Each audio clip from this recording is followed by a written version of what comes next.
Welcome to Money on Tap.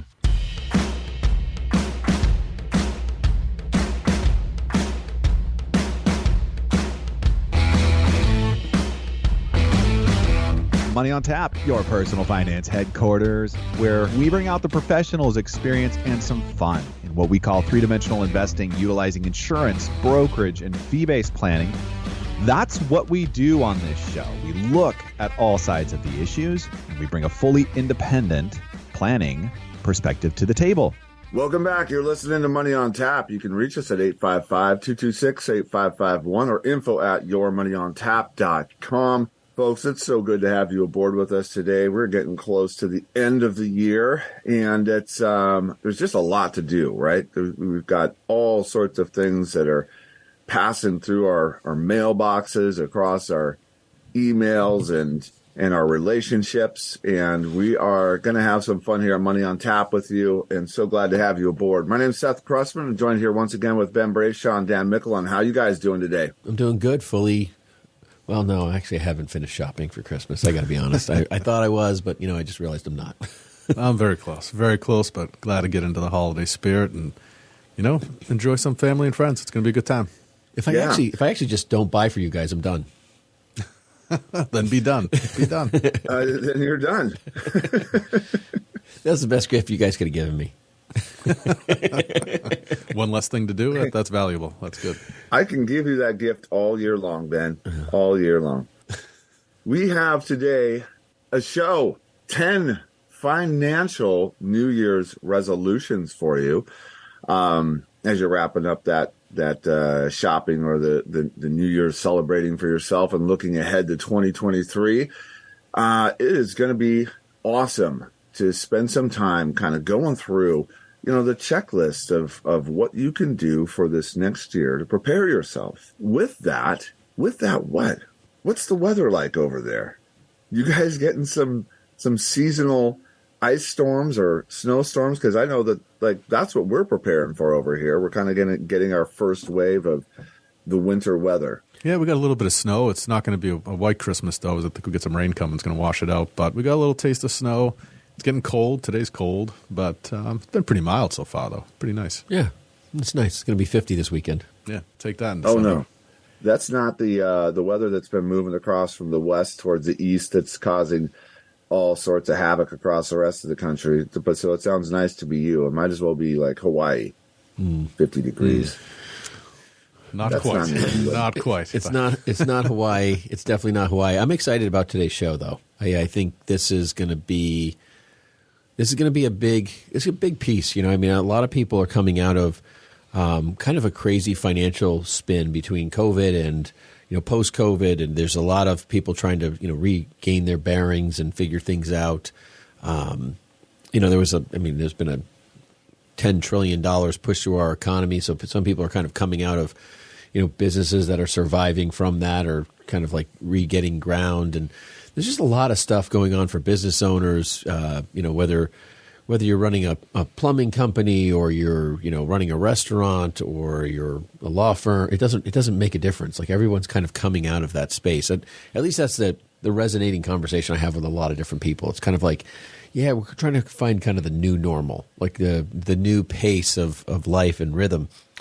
And I think with that, this show, 10 financial New Year's resolutions, will be good for a lot of people to kind of get bearing on their financial status and the standards that they're going to live by, and maybe how they're going to move forward in life as they kind of regain ground and figure out, hey, what's important to me? Before it was like family and spending time and getting past COVID. Now it's, kind of a recentering on, saving and retirement and, family and, kind of that whole pastime of the traditional American story. I mean, for sure, things have changed for all of us in a way that we haven't experienced for quite some time. And we're coming off of, a 12, 13-year bull market where we had very stable interest rates and a pretty good job market, into a period now where everything costs more. You need to order everything in advance. You never get what you want on time, right?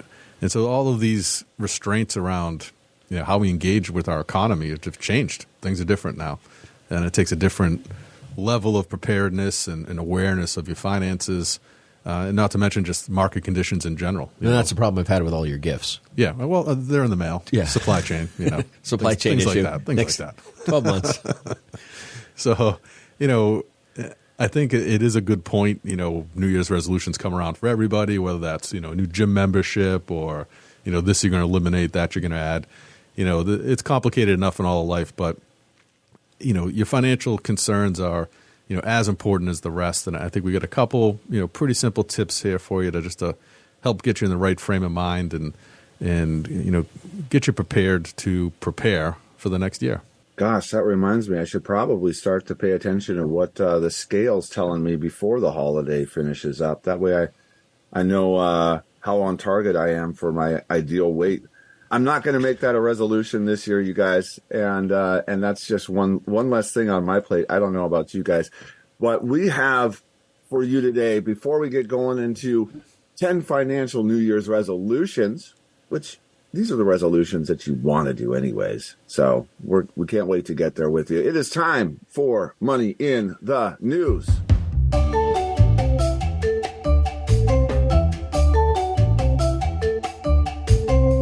Up first, we've got an article here from Nathaniel Meyerson coming out of CNN. Things are out of control. No one knows how much to tip. And we actually touched on this in the last show, getting into really this new trend in the retail world, particularly around food places, which is just, I thought it was only on my mind, but clearly this is creating a lot of anxiety for people. And I think the article highlights that, where, you're stepping up to a counter and you're paying for, essentially not quite self-service food, but you're going to collect what you've bought and you're going to bring it to a table and essentially wait on yourself and eat and move on. But now there's an expectation around a tip for that, which is new, where you get the, the credit card pad just kind of turned your way, eyes on you, people behind you in line, the person who just served you, and there's a certain expectation around, well, now we need to tip these people. And, before that, it was really never the case. And the article is interesting as it points to the fact that this is something that came out of the pandemic, many of the phenomena that arose out of that, where, the people were of the mindset to support their local restaurants. And, that was great. I think there was a period of time where that was important, where they were unable to serve at tables, the people who've traditionally worked hard to kind of create that experience for you, were just unable to do so and, needed to find a way to make ends meet. And so there was this period of time where that support was necessary for the places we frequent. But I'm not sure that's the case anymore. And it's a habit that's kind of stuck. And it's it's on people's minds. How do you address this, right? What I see here is not necessarily a massive cultural shift here. What do I mean by that? Why I feel like this has been driven to where it's at is because we have become a cashless society, right? I mean, how many times do you actually pull out the wad and you're like, okay, here's $20 for my cup of coffee. Thank you for my change. Here, have my change. I rarely do that anymore. And so everything has been moved over to the credit cards, and credit card providers or processors, it's just an automatic for them to go ahead and include that on the screen or the payment screen or whatever, unless it's Starbucks, which is now moving towards that, which seems like they would have been at the forefront of adding that to their credit card processing system because they have such a tipping culture around what they've been doing forever. What I'm going to enjoy about this is when I do get to the gas pump and, I pay for my gas, I pump my gas, and I can tip myself. There you go. That's innovation right there. That's something I like. This is your inflation buster. Tip myself. Well, I think this thing, we talk about, I've talked for years, like, go to restaurants that don't require a tip, like, just save some money because people just need to kind of get a break from life, just changing the, I think of Bill Murray and, Groundhog Day, that movie, and just, all the different pieces that people are kind of going to that rhythm. So going to a restaurant that's just a order at the thing and go sit down, next thing you know, you feel, and I felt the same way, like, should I tip for this ice cream? Like, yeah, okay, I will, but why is it like 15 or 20%? Like, usually you give them $1, and that's, I don't know. I'm not doing the math in my head per se, but, here's $1, But like you go and you order a coffee from Starbucks and I want some coffee with some cream. I'm already paying $6 or something like that. I'm only buying it here because I'm not home making it for 30 cents. Yeah, I mean, when it was just the change, your point's good, Seth, about the cash transactions, right? I would leave him the change just so it wasn't caught up in my keys and you're messing with it in your pocket, just to get rid of it, right? So, that was perfectly reasonable. And, I've got family who's worked in the restaurant environment for a long time, and I remember sitting with them and rolling coins, once a month or whatever. I mean, there was people made money in that scenario, but now, even for takeout and things like that, the 10, 15, 20% notion on takeout, I've always just for takeout given them a flat rate. It's usually $3, $5, whatever it is. But one of the places I frequent for takeout, it's the owner who's given me the food. I was like, do I really need to tip the owner for handing me a bag? I mean, I know that they're participating handsomely in the revenue of this place. It's not some waitress who's making less than your standard minimum wage. Well, so why am I tipping the owner to hand me a bag? Well, that's the thing. Like I was at a taco place, and I was like, I'm literally standing there waiting for my food. I ordered it, and then I don't know, some things. I mean, but it's tip for everything. Yeah. I don't know about you, but everything has tip. It's literally overwhelming. Yeah, and the article hits on kind of the history of tipping, which was some interesting stuff that I had never been aware of, kind of where it all came from, and it's rooted in some not real pleasant places, for kind of the post-slavery era when people had opportunities to essentially be taken advantage of by their employers and offer them a lesser rate because they would grant them the ability to collect tips. Yeah, it was the period where slaves became employees and they, were paid, unfair wages, and so they would work, tremendously hard to try to get. Most of them were porters, and they were trying to get, more money to have a survivable income. That was really what this was all about. And yeah, to the point it was outlawed for a period of time in a number of states, and then it was, however, flipped back into law in the 1938 Fair Labor Standards Act, which allowed for wages less than the federal minimum if tipping was involved. I may be old school, but I kind of standard tip everybody 15% for dinner. But if you're a good waiter or waitress, I tip 20. Like I'm just straight up, here's 20, and it's on top of tax and everything else. So, and that's always kind of been my go-to as a kind of a, like even if you're a below average waiter or waitress, or my food was bad or cold or whatever, like I don't really punish you. It's not your fault. You weren't the cook. I've never stiffed anybody in tipping. I did waitering through college. Seth did that too. Like all those things. So I mean, I can appreciate the struggles of that industry, but I was at a restaurant the other day, and the minimum tip option for hitting automatic was 20. I was like, oh, and I was like, whoa! And this person was horrendous. Yep. Sorry, no tip. Yeah, because they probably figure, well, I'm getting 20%, whatever. Because that's what you're. That's why put the effort in now? Yeah, that's the other. Go ahead. That's the other side of the coin here. Is like, Ben, you said that you're not punishing people for food cold or whatever. Some of the changes that we've experienced since the pandemic, I think, has really been customer service has fallen off a cliff. I'm amazed at how often. Well, shoot, we were just at a pizza place with an arcade for the kids, and I'm sitting there with the kids with a line a mile long trying to exchange tickets for toys, and the guy behind the counter sitting there on his phone the whole time and yelling at the kids and just being a not nice person. I wish I had an option to be like, hey, here's your tip, buddy. No tip, But that's a common experience today. And the other thing around that I was actually amazed, Ben, you brought up waiting tables in college.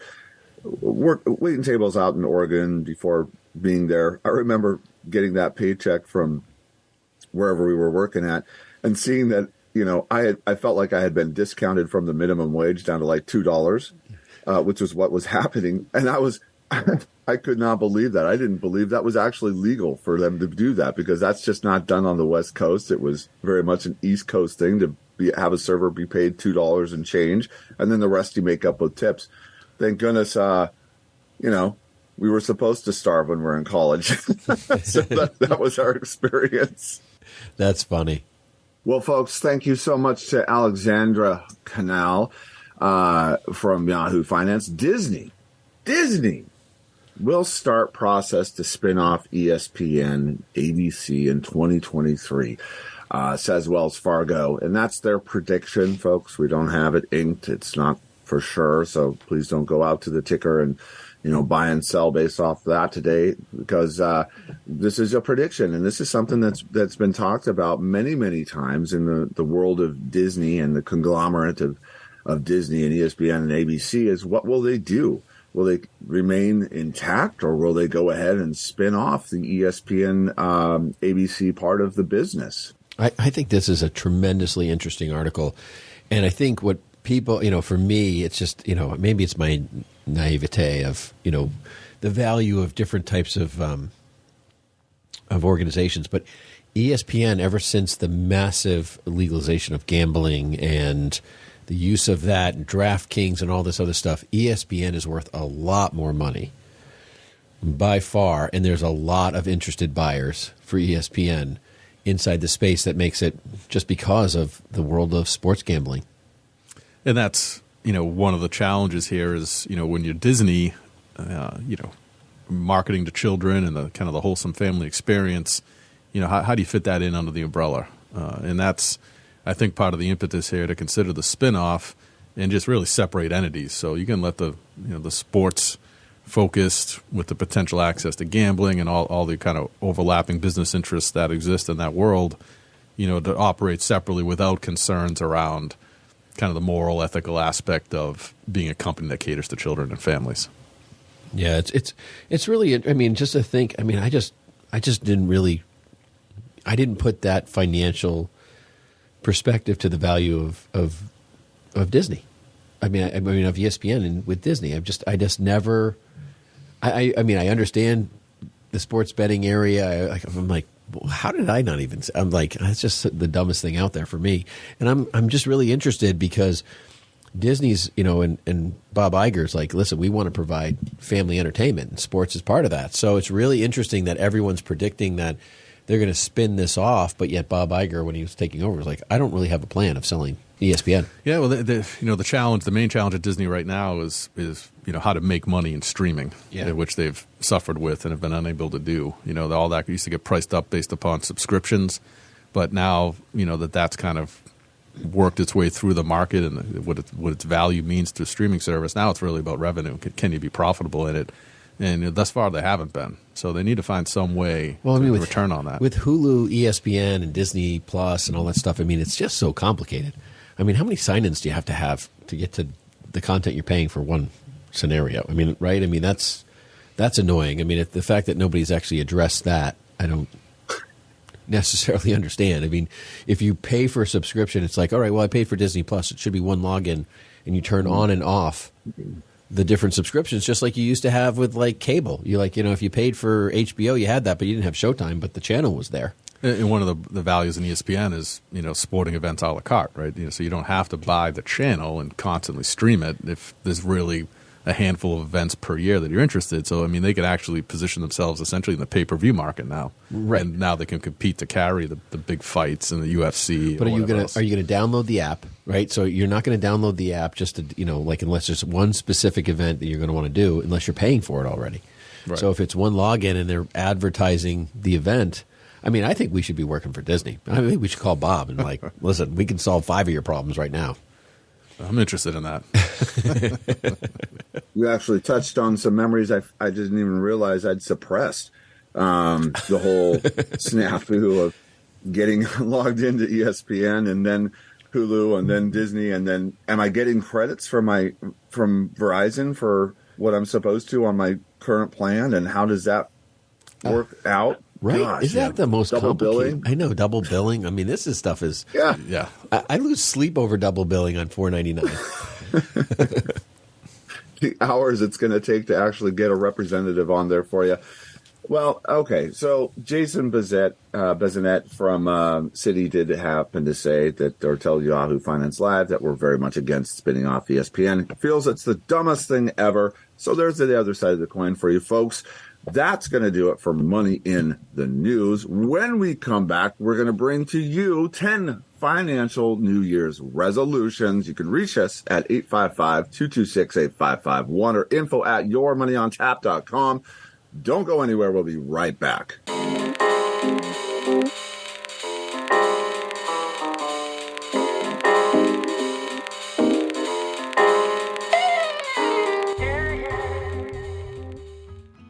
For a number of our listeners, they have a lot of questions, and you might be one of them.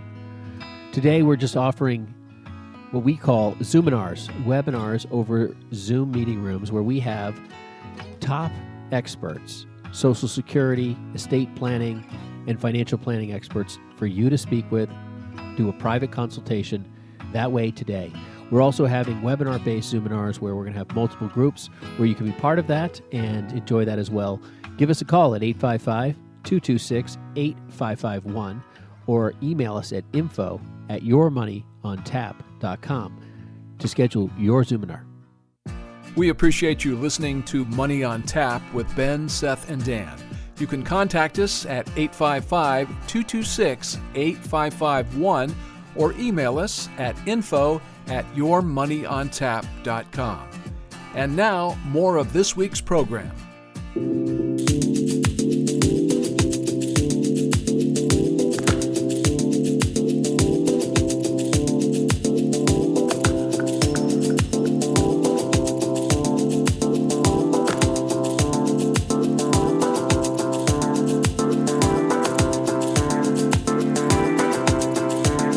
Welcome back. You're listening to Money on Tap. You can reach us at 855-226-8551 or info@yourmoneyontap.com. We are bringing to you 10 financial New Year's resolutions. And this is a show that's, it's timely because we realize that everybody right now is creating their list of what I need to start to work on over this next year. We're going to bring the appropriate information. It's timely, and it's going to simplify your next step, which is what we talk about in Money on Tap, bringing your next step in your financial journey. And so without further ado, number one, believe it or not, folks, is save more. Who doesn't want to save more in 2023?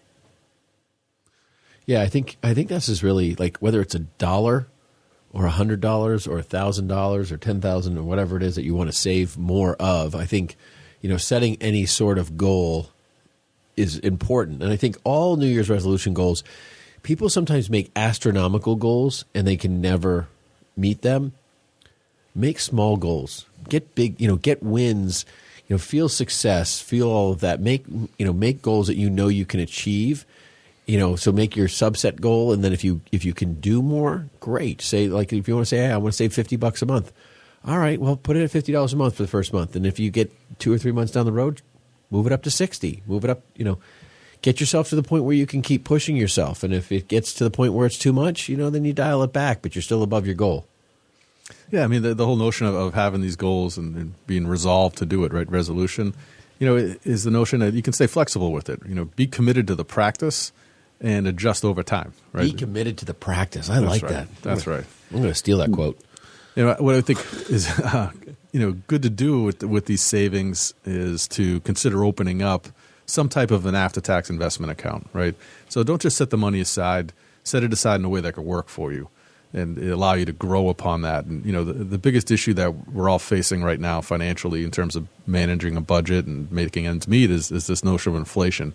So setting aside $1 is great, and that's a huge step in the right direction.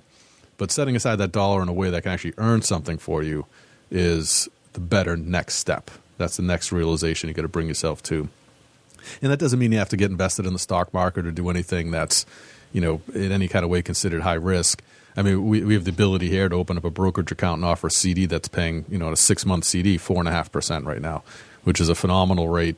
It's not locked up long term, but you are at least in some degree offsetting inflation.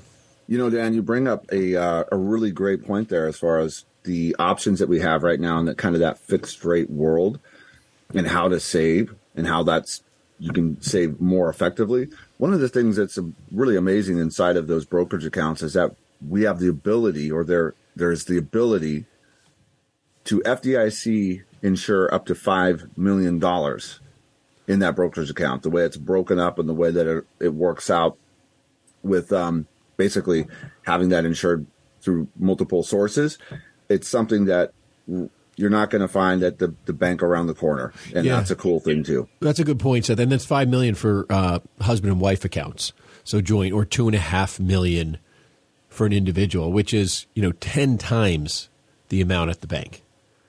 And that's pretty phenomenal. I'm glad you brought that up. That's great. And I think we can buy. We have money markets there. We've got CDs there. There's lots of different options in the banking side of our brokerage world. That's pretty phenomenal. We use Pershing, which is the largest clearinghouse in the world. It's owned by Bank of New York Mellon. And partnering with them has been one thing that's been really strong for us in that space, especially the cash space. And that's a great point. I'm glad you brought that up. Yeah, that wealth management side of the firm is pretty cool what the abilities are to be able to do. So, you know what? The idea here is wherever you're at, save more. Move the needle. That's what we're talking about. Just a couple degrees is all it takes. Or think a little differently about what you're doing and where you're doing it. That can make a big difference as well. Number 2, improve your credit score. And with that, we've got a couple other, subtopics inside of that. What can you do to improve your credit score? Number 1, did you know that anytime you go out and you acquire new debt, that does affect your credit score? They have to, run your credit and check on you. So that's a credit check, and that dings your credit score. And alongside of that, we would say no new credit cards. That new line of credit or that new offer on the credit card, and we get it. There might be some out there that are unique to fitting your circumstance, and that's what's important. But just the idea or the feel good around getting a new card that sometimes people like, probably not going to help you out in improving your credit score. Yeah, I think the credit score piece is important. I just even monitoring that and so forth, is a big issue. As we get into the kind of the third item here, what I would say is, and we say this all the time, is create a personal budget.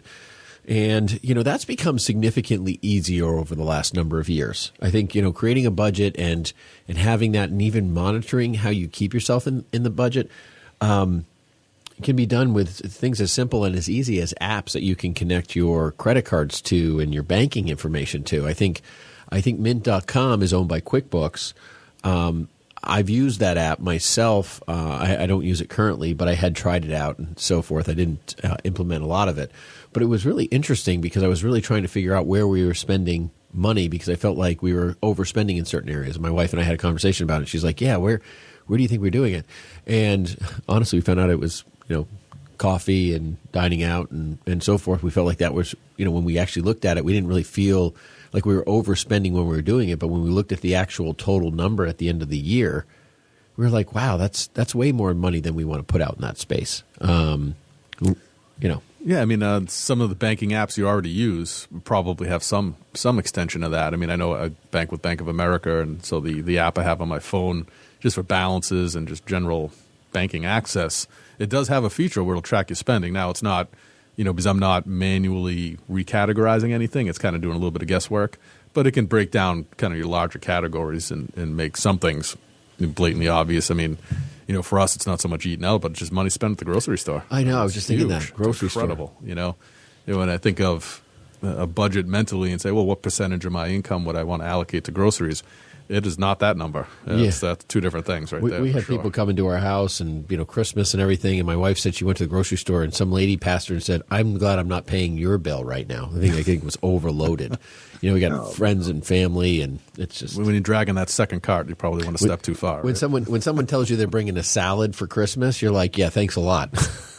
After you spent the money on the groceries. I'm sorry.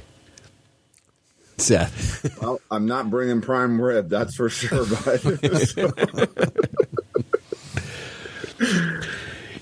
Well, let's go ahead and pay off that credit card while we're looking at our budget and our personal budget.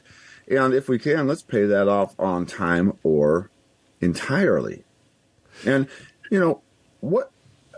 that's amazing to me, actually, how sometimes what a struggle that is to just pay off that card on time. You get it in the mail, you see it there, or you get it on your app, however you're looking at it, and you set it aside because, who really wants to go ahead and just, spend the money right now when I've got it in front of me? I'll do it when I'm darn good and ready, when I've got that feeling like I just have to do it. But if you can, folks, either set the time aside on it, just in creating this habit on a weekly basis to just do a quick review and pay them. Just get that money out of your pocket and into theirs, because that's going to serve the purpose better than just sitting there and camping out on it. And if you can, just make that a zero balance. And I realize for a lot of people, especially at this time of year, taking a look at this holiday spending, that's a real challenge, is to get that balance back to zero. But if you can, prioritize and focus on that. See what other things you can do. Maybe don't go out and, eat out as much. Or, maybe like just yesterday when I was doing some shopping, I kind of passed by a few of those holiday deals that are starting to show up right now, which for us are like some storage containers. They're 50% off. I'm like, maybe I need like 5 of these things, which would be great. Maybe I just take a pass on that and go ahead and put that money towards that balance. And just understanding, how your credit score works, right? So there's a number of things that work for you, there's a number of things that work against you, but, the number of accounts you have open and the relationship between the debt that you actually own and what they're willing to offer you, what's the top end of your credit line, is a huge factor in that, right? So having a card that's got a healthy credit line that you can work your way down to zero is going to be, or at least a lower percentage of that overall credit line they're offering you, is going to really boost your score in significant ways. So be strategic in which cards you choose to pay off and how you do that. Yeah, it is. I do, though, find that sometimes if you have a few cards, sometimes if you have a card that's just like it's a lower balance, and even though it might be a lower interest rate, it's kind of like getting one out of your life really feels good. And that kind of allows you to kind of re-amplify. So I think if you have like one really pay it off, cut it up, go to the next ones. That I think is really the best, just from if you got 3 cards and you're bouncing around, just get rid of one, and that can sometimes just really amplify your goal to go get it done. So you're listening to Money on Tap. You can reach us at 855-226-8551 or info@yourmoneyontap.com. Today we're talking about 10 financial New Year's resolutions. So far we have covered save more, improve your credit. Number 2, that was number 1. Save more. Number 2, improve your credit score. No new debt, no new credit cards. Number 3, create a personal budget. Maybe use an app. Check out some new technology on that new budget. 4, pay off credit card and or on time and entirely. Moving us to number 5. Examine the rates on all of your debt. Take a look at the fixed, take a look at the variable, but take a look is the key, and understand what those rates mean and what are your options. Yeah, especially in the credit card world, there's either opportunities to renegotiate, to move the balance to a lower card. There are actually still some of those zero rate on transfer balances for X number of months. Those opportunities still exist. I don't see them like I used to, but they're out there. So, if you're taking on a lot of debt, understand how much of that is really interest that you're paying out to whoever your creditors are, and see if there's not an opportunity to improve your standing there.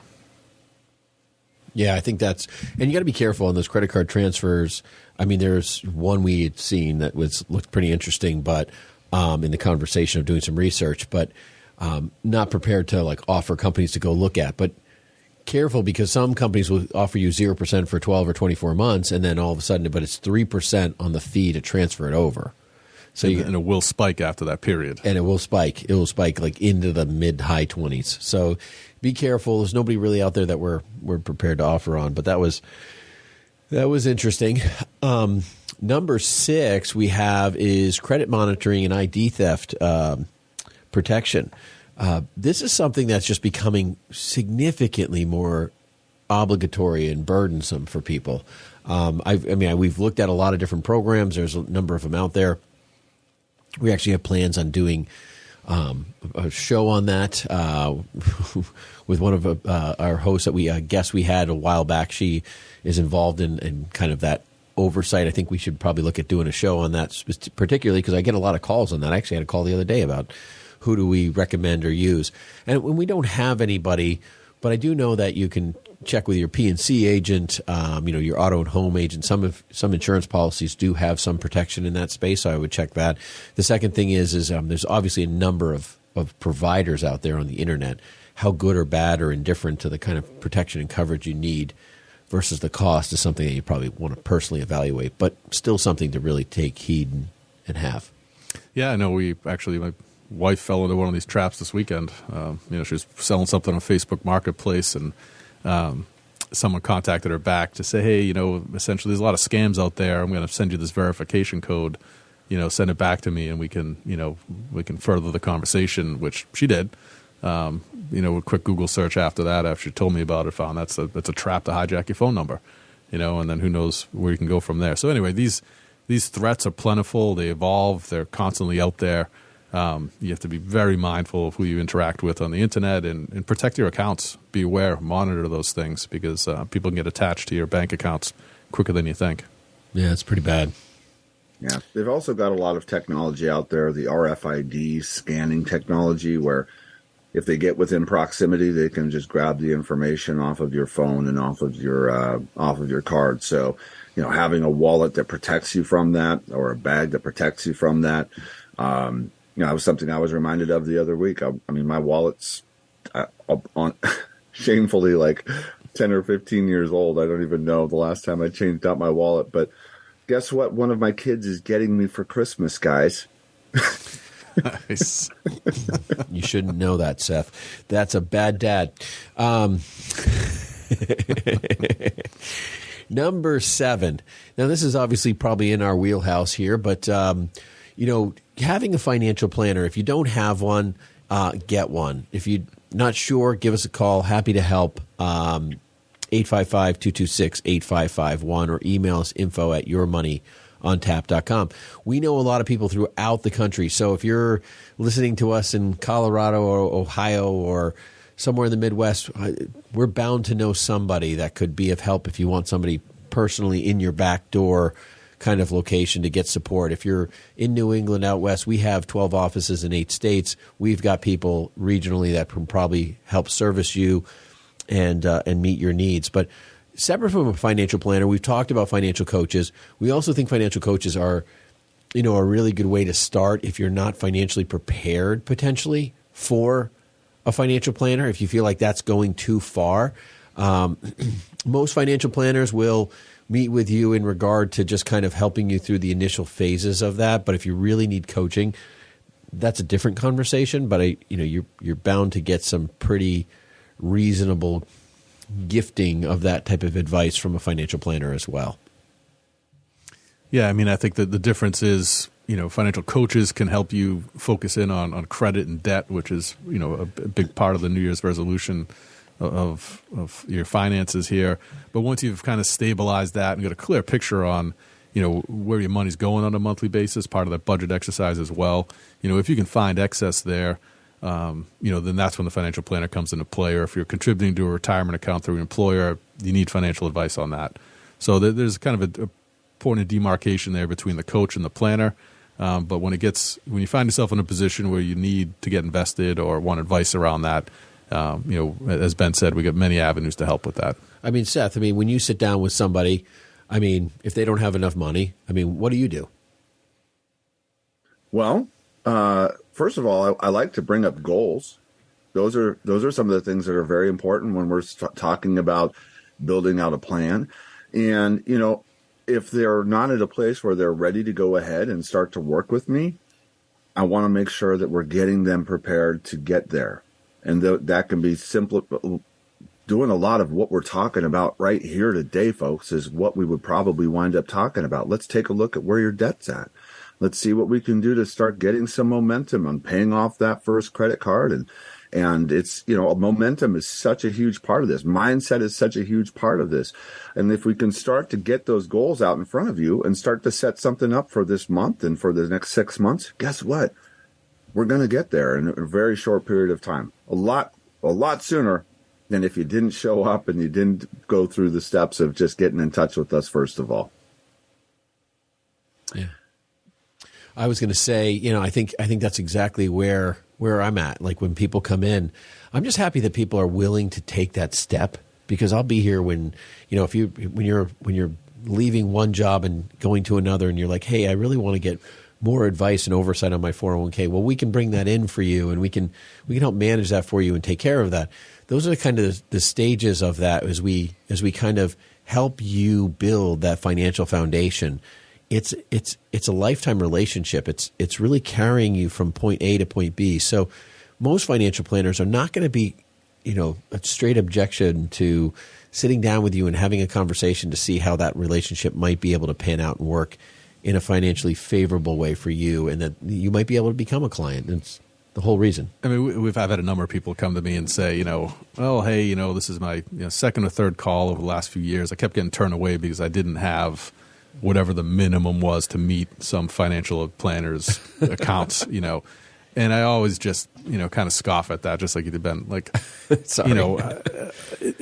how rude can you be? I mean, there's always something you can offer or counsel somebody that help them feel better about, meeting their own goals and then coming back to you when the time's right. Just being a nice person. Turn them away. Like, yeah, you don't have enough money. Don't waste my time. Like you will never get that perspective here from us. I mean, it's just, I find it outrageous, quite honestly. I know. It's like you're not even on the Barron's top 1,000 list, and I've heard that 1,000 times over. I mean, we know some of the largest producers in the country, and I mean, people that say that it makes my mouth sour. So we really do try to help, and we may not be the person to answer your problems or solve your concerns specifically, but we'll definitely help give you some direction. We'll definitely help get you to the right place, or at least try to. And I think that's a fair promise by anybody.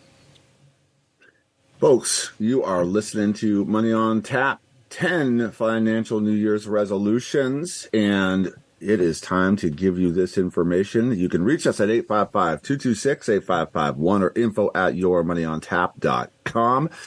We're going to take a quick break, and we'll be right back with more Money on Tap and 10 financial New Year's resolutions.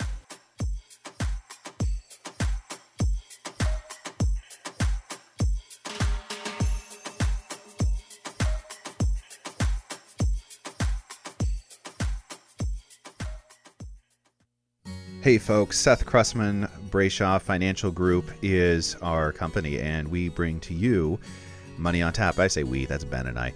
We have a lot of fun doing this show. And one of the things that we love about doing Money on Tap is that our goal for you to have access to the financial planning world. How do we think? What are we doing? What are we talking about? Raising the bar of your financial education.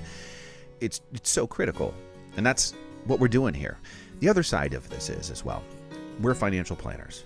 If you are looking to work with a financial planner, if you want to have that playbook for you to understand the important things right now and how you're going to get to your goals or how you're going to retire successfully, that's what we're doing as well. If you have $250,000 of investable assets, give us a call.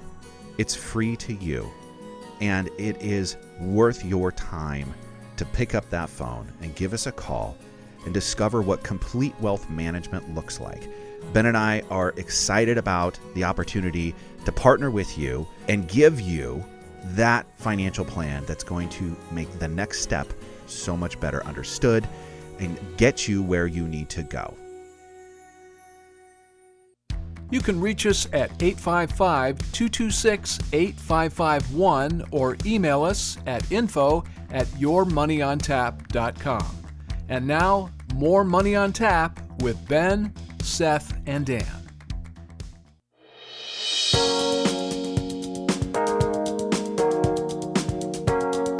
Welcome back. You're listening to Money on Tap. You can reach us at 855-226-8551 or info@yourmoneyontap.com. We are talking about 10 financial New Year's resolutions. And if you're just joining us, to get you up to speed, we're on number 8. But to get you there, we've talked about save more, improve your credit score, create a personal budget, maybe use some new technology or an app to do that, pay off the credit cards or pay them on time, Examine the rates on all of your debt, fixed and variable, and see what maybe options there are to get a better deal. Check out your credit report often, and also make sure that you have some credit monitoring or theft protection on that for yourselves. I love the last one that we joined in on, which was meet with your financial planner with goals in mind. And folks, if that's just somebody that's kind of a foreign concept to you, if you've never done that before, well, you can reach us at 855-226-8551 or info@yourmoneyontap.com, because guess what? Ben, Dan, and myself are all financial planners with Brayshaw Financial Group. Yes, this is not doing the podcast or the radio show here today is not our primary deal. We love doing this because it's an opportunity for us to help our clients and help you engage and have a healthy relationship with your managing your personal finances. And we talk so much about taking the next step in your journey in three-dimensional investing. That's what we're doing here today. And so with all of that, one of the things that you need to make sure you have on your list of the 10 financial New Year's resolutions is to meet your match. And that happens to do with you if you have any employer-employee benefits. Take a look at those and see what you can do to try to maximize every bit of those benefits for yourself. Yeah, I would say this is probably one of the things that we find, kind of a silly miss, for a lot of people is they might have an employer match around 4% and they're putting in 1 or 2 just to kind of participate and kind of failing to realize that if they just put in another, 2%, if they're doing 2, that they're getting a free contribution to their 401k on top of just making a little bit more of an effort there. Yeah, I mean, it's a simple way to give yourself a raise, right? If that hasn't happened by nature of your employer or whatever's going on, just kind of upping the ante in what you set aside for retirement and achieving that match or maximizing it can really make a significant difference, particularly over years with a compound effect of interest and returns. It's a really big deal. And there's been a couple other kind of add-on enhancements with the Secure Act that have come out that are going to be soon available in everybody's 401k, things along the lines of additional savings account. So you can deflect more money pre-tax into a savings account for yourselves. And as well, if you happen to have student loans, there's a pay down provision that's going to be tacked on. And there's more changes to come too. RMDs changing the age in which that is going to be required to take place.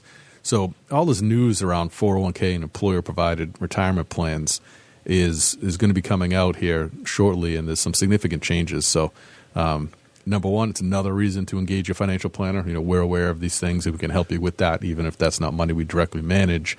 We have knowledge around these programs to kind of help you navigate the employer end of that. But just be aware of these benefits and services that are available to you because these are all things that you can leverage that literally cost you nothing, just a little bit of attention. I agree. And I think what's really interesting too is that, people say to me all the time, they're like, oh, you're going to help me, rebalance, which is our number 9, review and rebalance your 401k and investment accounts. You're going to help me rebalance and review my 401k. You don't even manage that. I'm like, the conversation what people don't understand as a financial planner is we have to plan for all of the contingencies. We have to plan for all of the successes, all of the financial needs, all of the financial assets.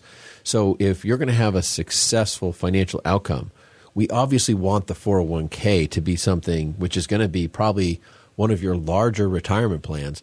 We want that to perform. We want that to be properly allocated. We want that thing to move in a direction. When you leave that employer, well, we'll bring that in and we'll manage that directly too. But we want that thing to grow for you so that it will help meet the goals of what your financial plan is. I mean, that's the whole point. And I think a lot of people, they just say, oh, here's my investment account or here's my old 401k, and they don't even engage us on their current 401k. And I'm kind of like, why wouldn't you? Why?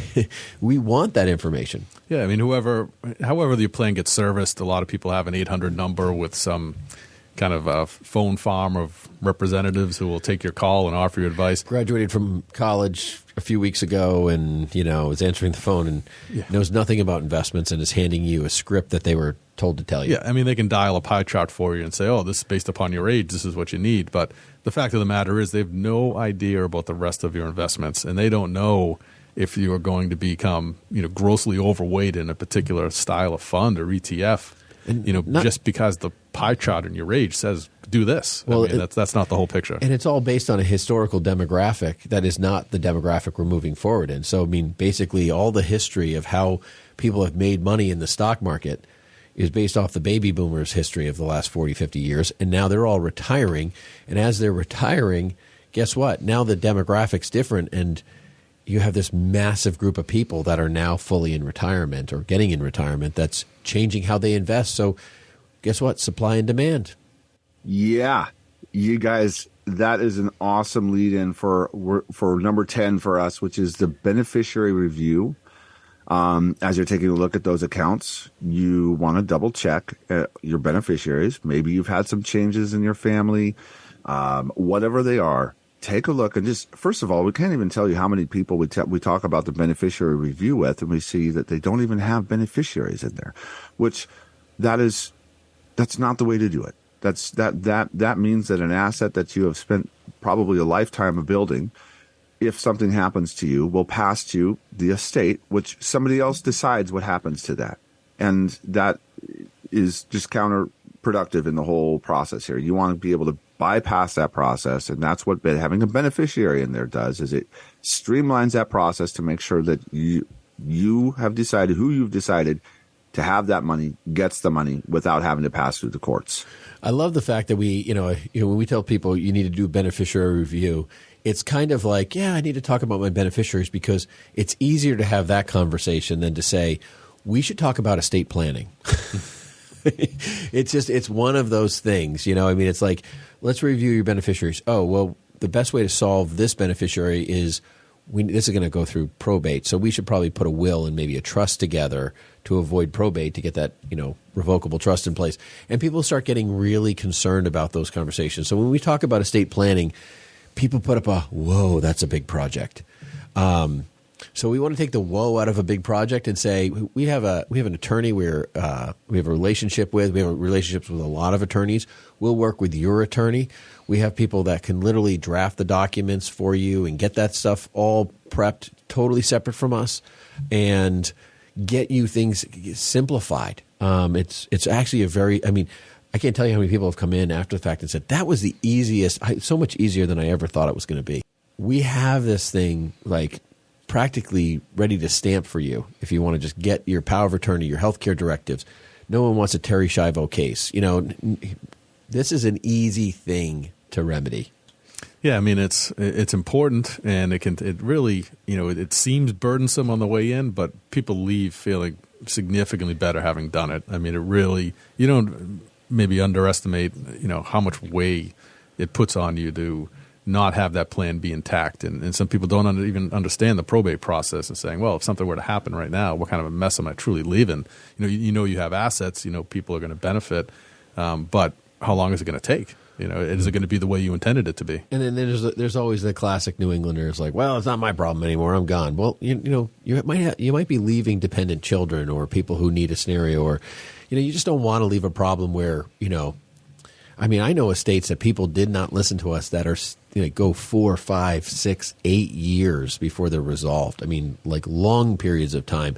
That sounds like no way. It just can't possibly be. But hey, it sometimes takes a long time. Even my own family's estate, my parents, they both passed away, and that was a 4 or 5 year process to go through that whole mess. So it's just, things happen. People aren't prepared, and they don't always listen to their son who's a financial planner, and that just is what it is. So, yeah, we see these horror stories all the time, and this isn't referencing Ben's experience, but families splinter. The arguments and the